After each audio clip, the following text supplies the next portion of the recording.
Des milliers de Polonais se sont rassemblés à travers le pays pour protester contre l'adoption d'une loi sur les médias. Selon eux, cette dernière vise à museler la principale chaîne de télévision indépendante.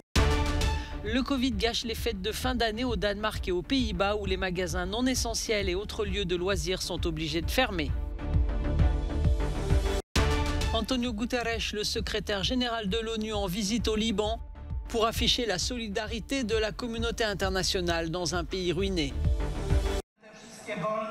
Des milliers de Polonais se sont rassemblés dans la capitale et dans plus d'une centaine de villes à travers le pays pour manifester contre une loi controversée qui menace selon eux la liberté d'expression.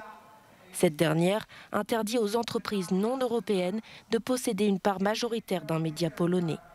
Souhaitée par le parti populiste au pouvoir Droit et Justice, elle a été validée vendredi par le Parlement lors d'un scrutin surprise. Lorsque nous sommes réunis et solidaires, nous pouvons gagner. Ensemble, nous allons nous débarrasser de ce gouvernement. Pour les manifestants, la loi vise clairement la principale chaîne de télévision privée TVN. Propriété du groupe américain Discovery, les autorités la jugent trop hostile à leur égard.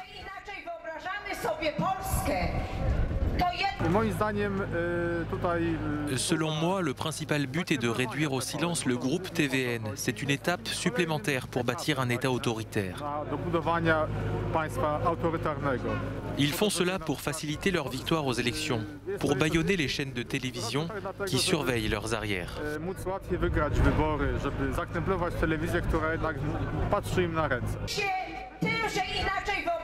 De son côté, le gouvernement polonais défend sa loi en arguant qu'elle protégera le paysage médiatique polonais contre des acteurs potentiellement hostiles comme la Russie.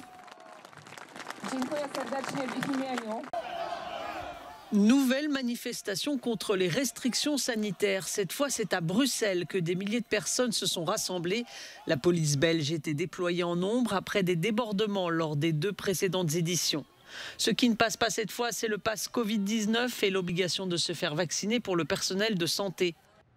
En revanche, certains préféraient le shopping, les Néerlandais venus des Pays-Bas voisins, où les magasins sont fermés à cause du Covid jusqu'au 15 janvier. Nous sommes arrivés hier, nous avons décidé spontanément de sortir pour la journée avec nos amis, de nous asseoir dehors. Nous restons plus longtemps car tout est fermé chez nous. On avait prévu ça avant la mesure du gouvernement, mais c'est bien, on profite de la journée. Aux Pays-Bas, les rues commerçantes font donc triste mine. Le Premier ministre a annoncé cette fermeture soudaine samedi soir. Magasins non essentiels ainsi que restaurants, coiffeurs, salles de sport ou musées sont fermés depuis ce dimanche. La nouvelle a été un choc à l'approche des fêtes de fin d'année. Même punition au Danemark pour 4 semaines. Je pense vraiment que nous devons avoir des restrictions. Je pense juste au choix des restrictions. Parce que fermer les cinémas qui montrent des films où les gens regardent devant eux sans se parler, mais pas les restaurants où vous pouvez manger ensemble, ça n'a pas beaucoup de sens pour moi. Mais oui, c'est un problème pour le gouvernement, je pense. It doesn't make much sense to me. But yeah, that's an issue for government, I think. A l'inverse, en Autriche, les magasins ont exceptionnellement ouvert ce dimanche, mesure complètement inhabituelle pour compenser les pertes subies lors du précédent confinement.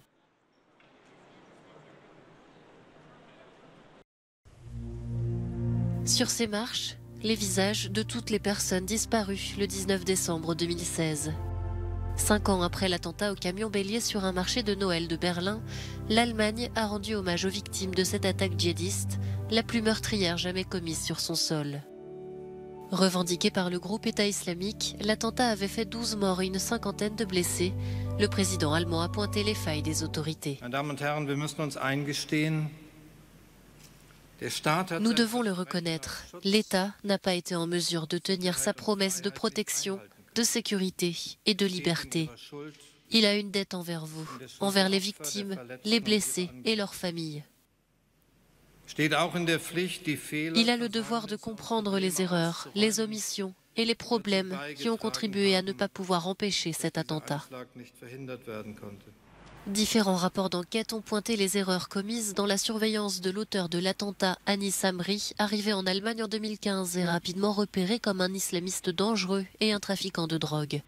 Certains proches de victimes ont par ailleurs demandé cette semaine de nouvelles investigations. Selon eux, il reste des points d'ombre concernant les complices et les commanditaires éventuels de l'attentat. 3 jours au Liban pour afficher la solidarité de la communauté internationale.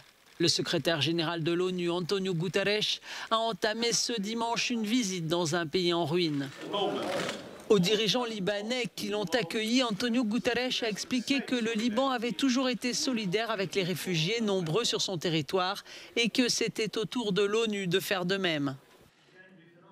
Le pays, présidé par Michel Aoun, connaît l'une des pires crises au monde depuis 1850, d'après la Banque mondiale.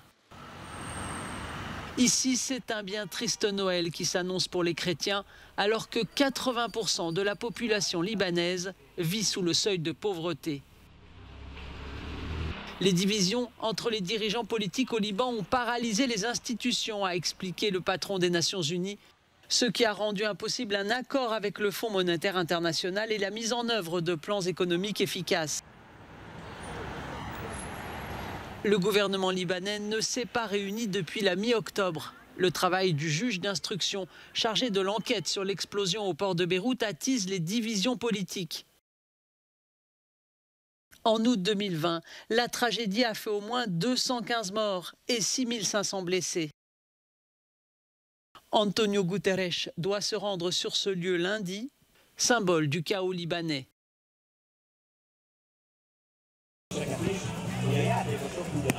Une température glaciale au lieu du soleil, de la neige au lieu du sable, rien ne peut empêcher les joueurs de beach-volley hongrois de jouer. Après 2 ans d'interruption, le 2e championnat national de volleyball sur neige se tenait ce week-end au cœur de Budapest. 21 équipes au total se sont affrontées sur la neige glacée.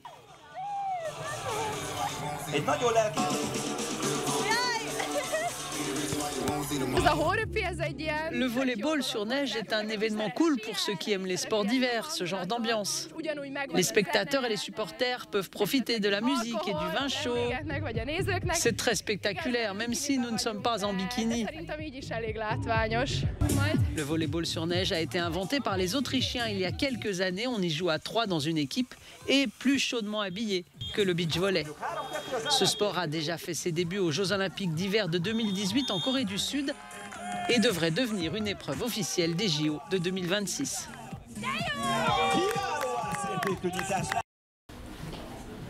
C'est l'un des cocktails les plus célèbres au monde.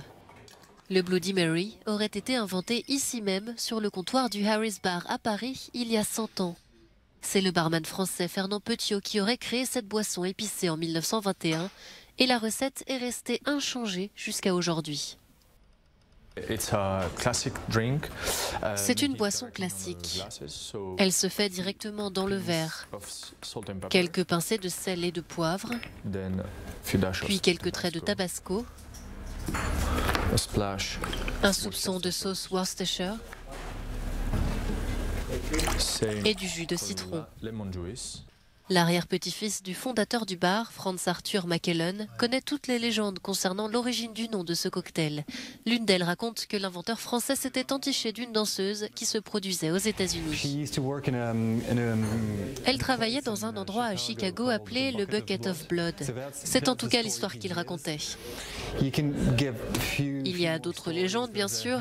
Il y a l'histoire d'Hemingway, par exemple. Juste avant son mariage, il sortait avec une certaine Marie et il ne voulait pas que son haleine sente l'alcool. Alors il aurait demandé quelque chose avec un jus épais, du jus de tomate. Et il aurait dit Bloody Mary en le buvant. On dit aussi que le nom pourrait correspondre à la reine Marie d'Angleterre, la Bloody Mary. Quelle que soit son origine, ce cocktail reste en tout cas étroitement associé au Harris Bar. L'établissement assure servir 12 000 Bloody Mary par an à des amateurs venus du monde entier.